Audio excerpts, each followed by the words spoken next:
melolos keris itu begini, lalu diginikan jempolnya begini, ya. Nah, dipijat, ya dipijat begini. Ya. Untuk apa? Untuk mendeteksi aura keris, energi keris. Ya, tapi jangan ditekan ya, tapi dirasakan. Ya, coba nanti kamu juga bisa merasakan. Ya, pemirsa di rumah yang mempunyai keris bisa dirasakan. Bagaimana mengetahui energi keris ini, ya, melalui rasa kita. Begini. Nah, nanti akan ada getaran di sini, ya. Lalu jantung berkomunikasi dengan pola pikir dan batin kita. Itu bagi orang yang lebih memahami bilah keris bisa. Ya. Mudah-mudahan yang akan datang generasi muda juga akan lebih memahami bagaimana memiliki sebuah keris dengan maknanya. Itu yang penting, Pak Pur. Karena mengetahui rincian saja, simbol-simbol ini saja, ini sebuah tuntunan sebetulnya. Ya, mengapa keris ini dibuat loop? Ya, meskipun sebelumnya itu keris adalah lempeng, lurus. Ya, maknanya begini, keris lurus, hendaklah kamu berperilaku teguh, lurus. Ya, teguh akan prinsip dan lurus akan kamu menembah terhadap Tuhan Yang Maha Esa, ya. Tapi kamu kalau sudah lurus janganlah kaku, ya. Nah, maka diciptakanlah keris yang luk.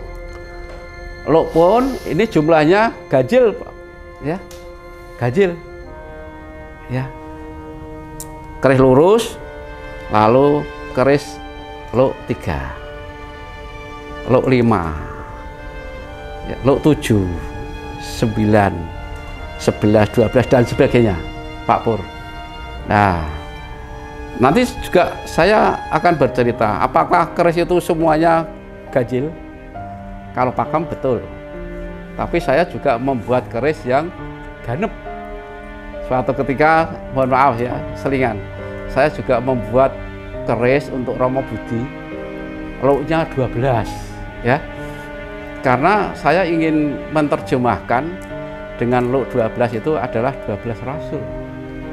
Ya. Nanti bisa di-share melalui foto saja, ya. Oh, boleh. Nah, itu keris milik beliau Romo Budi. Seorang pastor, dia seorang budayawan juga mencintai simbol keris. Di bawah biasanya keris itu kan ada gambar naga atau singa. Tapi kami buat berbentuk anak domba atau cempe. Ya. Maka Romo Budi berpesan pada saya, Mas Dik, aku digawe ke keris, saya dibuatkan keris yang nanti akan saya namai Risang Cempe Panji Panuntun. Nah, ini nanti ada satu kesatuan dengan budak Angon itu tadi. Budak Angon. Ya. Ya, betul. Karena cempe itu apa dan siapa, ya toh? Lalu yang Angon itu pamomongnya itu siapa, itu ya. Nah. Oke, sebentar Om. Ya. Ini dinamakan keris. Berarti dari dulu pun semenjak ada keris, ya, di era dulu kerajaan, ya, itu dinamakan keris. Ya. Kenapa dinamakan keris, Om? Begini. Barangkali ada makna lain. Ya. Kenapa harus namanya keris? Kalau pengetahuan saya, kalau dalam catatan Jawa, keris itu nama dulunya itu adalah duwung. Duwung. Ya, bukan keris. Keris itu mungkin dalam istilah lain, pengertian saya, keris itu adalah crash. Ya. Perpaduan, ya, vertikal dan horizontal. Yang digambarkan gonjo dan pesi itu tadi. Ya. Tapi sebetulnya duwung itu. Ya, tuh. Nah, mengapa keris-keris ini dipusakakan? Ya, itu.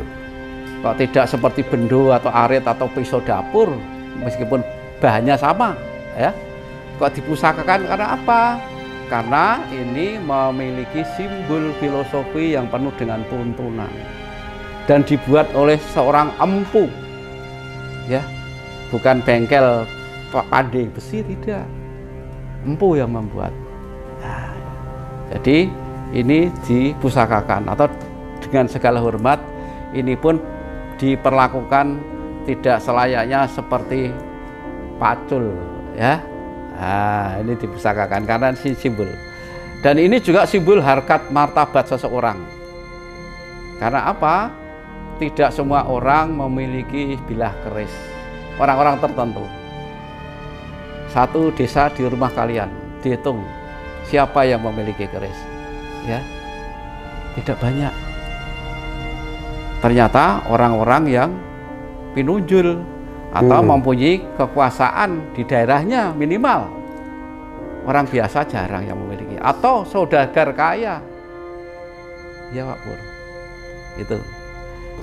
Tah pamirsa, hiji obrolan anu pikeun urang sadayana ngajantekeun hikmah tiasa ngaberkahan urang oge pamirsa sadayana dimanapun wae ayana nya.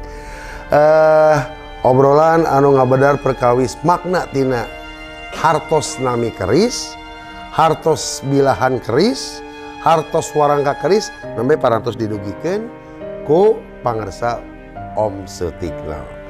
Ya, tentunya mudah-mudahan ini semua akan menjadikan berkah buat kita. Silakan Om, barangkali sebelum kita tutup nih, ini nggak kerasa nih Om, waktu ngobrol dari tadi ya. Barangkali ada pesan untuk episode yang sekarang ini, karena jangan kemana-mana pemirsa. Kita akan nyambung ke episode berikutnya terkait dengan obrolan saya dengan Om Sutikno. Barangkali ada yang disampaikan Om terkait. Sebelum ini ditutup, saya akan bercerita tentang saya juga menciptakan sebuah tombak genggam, iya, yang berpamorkan seperti daun palma, ya. Karena di bulan ini menjelang Paskah, ya. Di mana ini Om bikin sendiri? Iya, ini hasil ciptaan saya dan saya kerjasama dengan empu-empu muda di sana. Berapa lama prosesnya Om? Ini sampai jadi kayak gitu? Ya, bisa dikatakan 12 hari bisa. 12 hari? Iya. Oke, silakan Om, barangkali ada makna terselubung di balik pembuatan ini. Iya. Kalau dilihat dari fisiknya, dari dia di pamornya, ini tidak ubahnya seperti daun palma. Ya. Tapi di dunia perkerisan itu tidak ada pamor daun palma, itu tidak ada. Ya, adanya apa? Belarak. Belarak tahu ya? Belarak itu daun kelapa, ya. Nah, itu kan ada batang-batangnya, ada jari-jarinya, daunnya itu belarak. Dan kali ini saya membuat ini seperti daun palma, karena saya akan bicara di hari Paskah ini, sebagaimana Yesus dieluk-elukan, ya, disambut ketika memasuki gerbang, ya, memasuki gerbang emas itu ya istilahnya ya, beliaunya disambut oleh umatnya dengan daun palma, ya, husana, husana, itu gitu ya. Betul. Sungguh meriah itu ya. Nah, saya akan bicara apa? Yesus diilu-ilukan dan akhirnya apa dalam suasana Paskah ini? Beliaunya akan mengorbankan dirinya untuk apa? Untuk menebus. Itulah ini sebagai gambaran bahwa Kristus adalah awal dan akhir, mengawali kehidupan kita dan akan menebus dosa kita di akhir zaman nanti, ya. Amin. Ini makna saya juga membuat seperti ini. Untuk apa? Untuk edukasi. Betul. Untuk edukasi untuk para penggemar Tosan Aji, khususnya keris yang bermakna di kemudian hari. Inilah keris masa depan. Ya. Gitu. Terutama untuk generasi muda. Generasi muda harus memahami maknanya dan filosofinya. Mudah-mudahan melalui obrolan budaya ini sungguh bermanfaat. Amin. Dan sebelumnya saya terima kasih atas kehadiran panjenengan dengan tema Buddha Angon, ya. Buddha Angon, Cah Angon itu biasanya nggawa apa? Membawa apa kalau dulu? Ternyata membawa tongkat. Iya, membawa tongkat. Seperti saya juga mempunyai tongkat. Setiap saya kemanapun di daerah, saya mencari pohon-pohon yang unik, ya, bentuknya maupun manfaatkan kayunya, karena ada yang dikatakan istilah Jawa itu kayu aeng. Kayu aeng di lemah apa, ditumbuh di lemah apa, lemah sangar. Lemah sangar itu wingit, ya. Dan ini juga saya pusakakan, ini menjadi pusaka. Jadi bukan hanya keris ya Om ya? Iya, ya. Dan ini ada tombaknya. Oh, ya. Tombaknya aja lo, ya. Lo 1, 2, 3, 4, 5. Apa tuh maknanya? 5. Kalau istilah Jawa, sedulur papat limo pancer. Ya. Ya. Betul. Ini. Ya. Saya juga ada tongkat untuk kenang-kenangan. Ya. Pada panjenengan. Aduh, terima kasih banyak. Ini juga sebagai simbol. Ya, tapi jangan dijelasin dulu Om. Ya. Kita tutup dulu episode yang sekarang. Episode yang akan datang. Ya, nanti kita buka di episode yang akan datang. Masih obrolan bersama Om Sutikno. Ya. Cuman judulnya apa yang kita bahas yaitu terkait Budak Angon. Budak Angon. Ya. Okay. Baik, terima kasih banyak pamirsa. Hatur nuhun pisan di mana we ayana, pamirsa YouTube, obrolan sim kuring miwah Om Sutikno pamugi ieu ngajantenkeun berkah pikeun urang sadayana, ngajantenkeun makna edukasi, ngajantenkeun pedoman hirup pikeun urang sadayana umat manusia di mana wae ayana. Haturan, hatur nuhun, urang tepang di episode salajengna. Di episode kedua aya masih kene sim kuring miwah Pak Sutikno atau Nabi Om Sutikno dina obrolan Budak Angon. Hatur nuhun. Sampurasun, rahayu, rahayu, rahayu. Rahayu ikang minanggi, salam budaya.